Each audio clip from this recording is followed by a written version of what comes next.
Narito po ang latest update kay Catherine Bernardo at Alden Richards. Catherine Bernardo humingi ng favor sa kanyang mga fans para sa relasyon nila ni Alden Richards.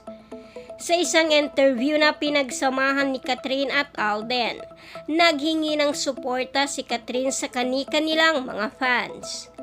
Ayon dito, sana raw respetuhin nila ang kanyang buhay at mga desisyon. Sana raw magsanib puwersa ang lahat ng tandem sila para suportahan lamang sila ni Alden ngayon. Ayon pa kay Catherine, masaya siya ngayon sa buhay na meron siya at kung anumang meron sa kanila ni Alden. Kaya naman nakiusap si Kat na suportahan silang dalawa. Ayon pa kay Catherine, darating ang panahon na isa sa publiko rin nila kung anuman ang meron sa kanila at kung anong klaseng relasyon sila meron ngayon ni Alden.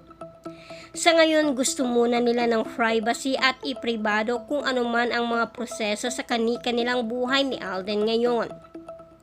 Pero ayon kay Catherine, masaya siya na nandyan si Alden sa kanyang tabi. Lalo na't nung mga panahon na sinusubok siya ng tadhana at may mabigat na pinagdadaanan.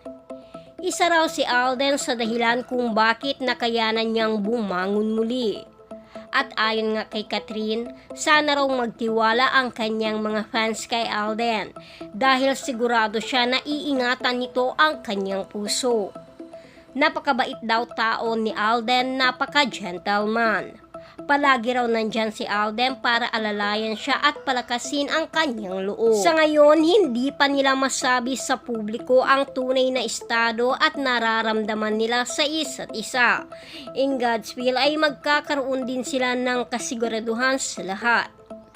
Ngayon ay ayaw muna nilang madaliin ang mga bagay at gusto nila yung slowly but surely.